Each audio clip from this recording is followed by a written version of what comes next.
హిందూ పండుగల్లో వినాయక చవితి అంటే ఒక ప్రత్యేకమైన స్థానం ఉంటుంది. మిగతా పండుగలు ఏవైనా అయితే ఇంట్లో కూర్చొని ఇంటిల్లపాది చేసుకుంటారు. కానీ వినాయక చవితి దగ్గరికి వచ్చేసరికి గ్రామస్తులందరూ కలిసి, యువతంతా కలిసి ఒక ప్రత్యేకత చాటుకుంటూ ఉంటారు. మేమందరం కలిసి ఉన్నామని చెప్పేసి చాటి చెప్పే ప్రయత్నం చేస్తారు. ప్రతి ఊరిలో కూడా వాళ్ళ ప్రత్యేకత చాటుకుంటూ దీన్ని దిగ్విజయం చేస్తూ ఉంటారు.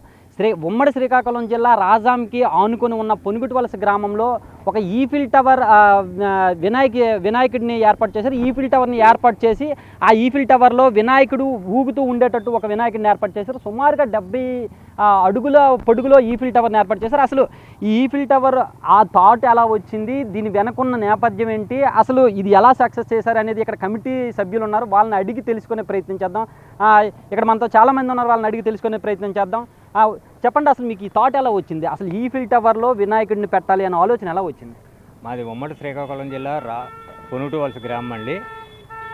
పొనుగుటివలస గ్రామం అండి. ప్రతి ఏటా ఒక కొత్త నమూనాలను తయారు చేసి పల్లె గ్రామాలకు చూపించడం మా ఊరు గ్రామ ప్రత్యేకత.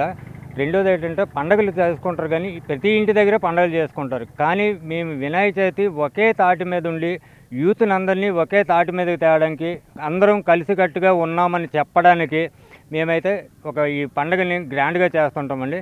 ఒక సంవత్సరం చెరువు మధ్యలో జల వినాయకుడిని పెట్టాం, రెండో సంవత్సరం టైటానిక్ షిప్ పెట్టాం, మూడో సంవత్సరం ఇండియా గేట్ పెట్టాం, నాలుగో సంవత్సరం చంద్రయాన్ 2 రాకెట్ పెట్టాం.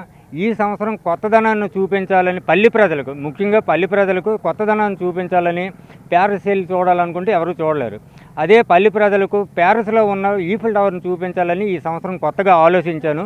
ఈ సంవత్సరం అది తయారు చేశాను. కానీ చాలా తక్కువ బడ్జెట్తో 70 అడుగుల పొడవుని స్క్రాప్ మెటీరియల్ తోటి, సగం స్క్రాప్ మెటీరియల్ సగం ప్లాస్టిక్ రోప్ తోటి వాడుతూ ఈ 70 అడుగుల ఈఫిల్ టవర్ని తయారు చేసి ప్రజలకు సెల్ఫీ కాన్సెప్ట్గా మేము ముఖ్యంగా ఇక్కడ పొనుగుటివలసలో ప్రతి ఏటా ఒక ప్రత్యేకత చేస్తారు అని చుట్టుపక్కల జిల్లా వాసులు పొనుగుటివలస గ్రామాన్ని చూసే విధంగా తయారు చేయడం మా ఊరు ప్రత్యేకత అండి. ఇదంతా బాగానే ఉంది.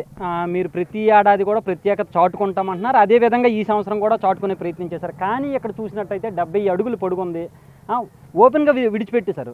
అక్కడ దీపం ఉంటుంది, వినాయకుడు ఉంటారు. మన 2 రోజుల క్రితం చూసినట్టయితే శ్రీకాకుళం మొత్తం వర్షంతో అతలకుతలం అయిపోయింది. మళ్ళీ ఈ వారం రోజుల్లో వర్షం పడితే దాని పరిస్థితి ఏంటి? కానీ ఎట్టి పరిస్థితుల్లోనూ పెను తుఫాను వచ్చినా చెక్కు చెదరకుండా దానికి తగ్గట్టు అన్ని విధాలుగా బంధించామండి. అదేవిధంగా బొమ్మ కూడాను ఒక ప్లాస్టిక్ ప్యారిస్ బొమ్మ కాకుండా మట్టి బొమ్మకే ఒక కెమికల్ పెట్టి వాటర్ ప్రూఫ్గా తయారు చేసామండి. తయారు చేసి ఎట్టి పరిస్థితుల్లోనూ ఎంత తుఫాను వచ్చినా ఆ బొమ్మ మీద కనీసం చినుకు కూడా అంటదు. ఆ విధంగా తయారు చేసి పెట్టడం జరిగిందండి. ఇప్పుడు ఈ మొత్తం ఈ 70 అడుగుల ఈఫిల్ టవర్ తయారు చేయడానికి మీకు ఎన్ని రోజుల సమయం పట్టింది? ఈ 70 అడుగుల ఈఫిల్ టవర్ తయారు చేయడానికి నేను చెప్పినట్టుగా కుర్రోలు చేయడానికి కనీసం 4 రోజుల్లో తయారు చేస్తామండి. కానీ 4 రోజుల్లో తయారు చేసాం. అప్పటికి భారీ తుఫాను టైంలోను కూడాను టార్బన్లు వేసుకొని తడుస్తూ 4 రోజుల్లోనే తయారు చేసి నిలబెట్టామండి. అది ఇప్పుడు పెద్ద తుఫాను వచ్చినా కానీ, లేకపోతే పెద్ద గాలులు వచ్చినా కానీ దీనికి, ఎందుకంటే ఇక్కడ చూసుకున్నట్టయితే సుమారుకు ఒక 10 × 10 అడుగుల వెడల్పులో ఇక్కడ బేస్ ఉంది, 70 అడుగుల పొడుగు ఉంది. అంటే గట్టిగా ఒక గాలి ఏమైనా వచ్చిందంటే పడిపోయే అవకాశం కానీ ఏమీ లేదా? ఎట్టి పరిస్థితుల్లోనే పడదండి. 4 వైపులా బంధించామండి. ఎటువంటి తుఫాను కాదు కదా, సుడిగాళ్ళు వచ్చినా ఆ కనీసం బేస్ కూడా కదలదండి. అటువంటిది రెండోది, ఆ బేస్ మీద నిలబెట్టేటప్పుడు కనీసం ఎక్కడ కూడా మేము వైర్ కూడా కట్టలేదండి. ఒక 4 వైర్లతోటే మొత్తం టవర్ అంతా నిలబెట్టామండి. ఎట్టి పరిస్థితుల్లో పడదని గ్యారంటీ కూడా ఇవ్వగలం. ఎందుకంటే 70 అడుగుల పొడవుని జెండా పెట్టామండి. ఆ జెండా ఒక ఉక్కుకు తగులుకుంటే అక్కడ కూడా మనిషిని ఎక్కించామండి. తుఫానుల టైంలోనే కనీసం ఊగలేదండి. అయితే ఇంత స్ఫూర్తి అంటే ఈ ప్రతి సంవత్సరం కూడా ఏదైనా ఒక ప్రత్యేకత చాటుకోవాలి, గత ఏడాది కంటే ఈ ఏడాది ఇంకా గొప్పగా చేయాలనే ఆలోచన మీకు ఎలా వస్తుంది? అసలు దానికి స్ఫూర్తి అంటే?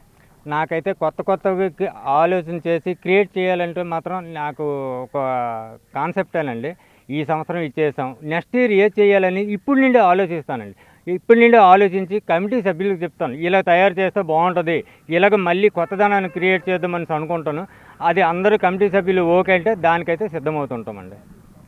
అది చూస్తున్నాం కదా. వినాయక చవితి అంటే ఏదో ఇంట్లో చేసుకునే పండగ, లేకపోతే పండగ అనేది కాకుండా ఇది అందరినీ ఐకమత్యం చేసేటటువంటి పండగ. ఎందుకంటే మనం చరిత్రలో కూడా చదువుకున్నాం, బాలగంగాధర తిలక్ ఎవరైతే ఉన్నారో స్వతంత్రోద్యమ సమయంలో శివాజీ ఉత్సవాలు కావచ్చు, గణేష్ ఉత్సవాలు కావచ్చు, ప్రజలందరినీ ఏకం చేయడానికి ఆయన ఈ ఉత్సవాలు నిర్వహించినటువంటి పరిస్థితి. ఇప్పుడు వీళ్ళందరినీ చూస్తుంటే వాటి స్ఫూర్తితోనే దీన్ని నిర్మించి ప్రతి ఏడాది దీన్ని సక్సెస్ చేస్తున్నారు అని అనిపిస్తుంది.